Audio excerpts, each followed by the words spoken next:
बेटों ने चलने फिरने और बोलने में असमर्थ अपने पापा रिटायर्ड मेजर को अस्पताल से छुट्टी मिलते ही घर के एक कमरे में फर्श पर गद्दा लगा दिया और नेपाली नौकर को कहा, इनका पूरा ख्याल रखना, हमें कोई शिकायत ना मिले।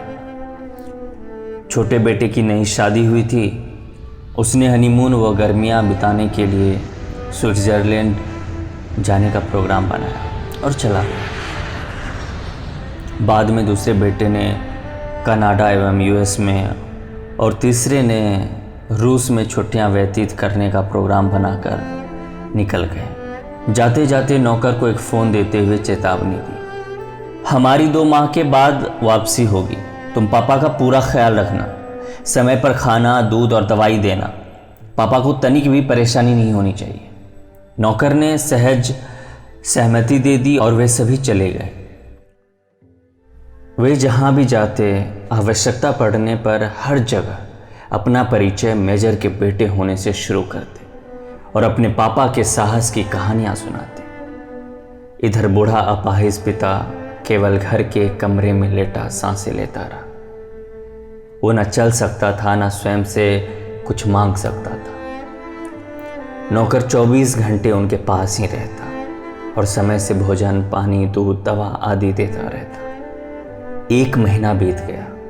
इस बीच नौकर के पास पापा का हाल जानने के लिए किसी बेटे का कोई फ़ोन नहीं आया। अपनी जिम्मेदारियों से बचने व छुट्टियों के ख़राब होने के डर से सभी स्वयं को छोड़कर शेष दोनों भाइयों पर आश्रित बने रहे।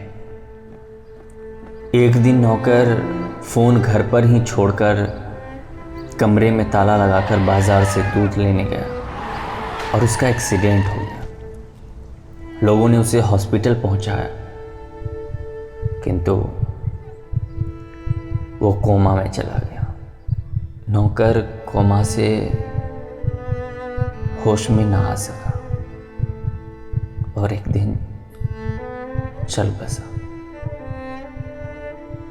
उसके पास कोई वस्तु बरामद नहीं हुई थी। फ़ोन घर पर ही रख दिया था और एक्सीडेंट के समय चाबी शायद कहीं गुम हो गई थी। अतः लावारिश मानकर प्रशासन ने उसका अंतिम संस्कार कर दिया। बेटों ने नौकर को सिर्फ पिता के कमरे की चाबी दी थी, बाकी सारे घर को ताला लगाकर चाबियां साथ ले गए थे।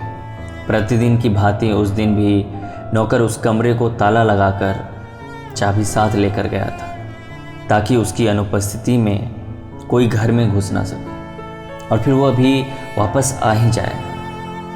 अब बूढ़ा रिटायर्ड मेजर जनरल कमरे में बंद हो चुका था। वो चल फिर भी नहीं सकता था, किसी को आवाज़ भी नहीं दे सकता था।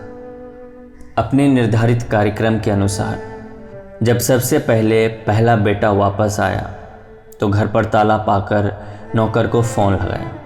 लंबे समय से रिचार्ज ना होने के कारण सिम डीएक्टिवेट हो गया था, शायद इसलिए फ़ोन नहीं लगा। दूसरे भाइयों से बात करके जानना चाहा कि नौकर से उसकी लास्ट बात कब हुई थी। दोनों ने कोई बात ना होने की बात बताई। पड़ोसियों ने बताया कि उन्होंने नौकर को बहुत दिनों से बाहर निकलते या आते जाते नहीं देखा है। हार मानकर जब ताला तोड़कर कमरा खोला गया तो पूरा कमरा हल्की बदबू से भरा हुआ था। खिड़की, दरवाजे सब बंद थे। एसी चल रहा था, अतः कमरे में ठंडक थी। फर्श पर पड़े गद्दे पर एक कंकाल पड़ा हुआ था, जिसके गले तक चादर पड़ी हुई थी। उस कंकाल के शरीर में सेना की वर्दी थी, जो चादर से बाहर निकली बाहों में दिख रही थी। कमरे में निस्तब्धता छाई हुई थी। ये कहानी हमें बता रही है कि किस तरह अपनी संतान के लिए नेकी और बुराई की परवाह किए बगैर हम सब उनका भविष्य संभालने के लिए तन मन धन खपाते हैं और ज़्यादा से ज़्यादा दौलत जायदादें बनाकर उनका भविष्य की पीढ़ियों को आर्थिक रूप से सुदृढ़ करने की कोशिश करते हैं। ऐसा करते समय ये सोचते रहते हैं कि ये औलाद कल बुढ़ापे में मेरी देखभाल करेगी।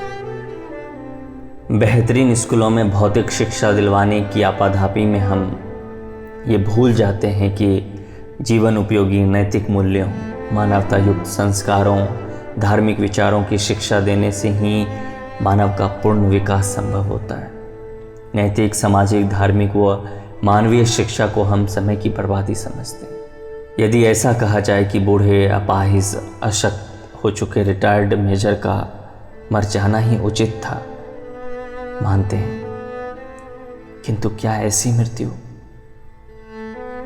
ना, बिल्कुल नहीं।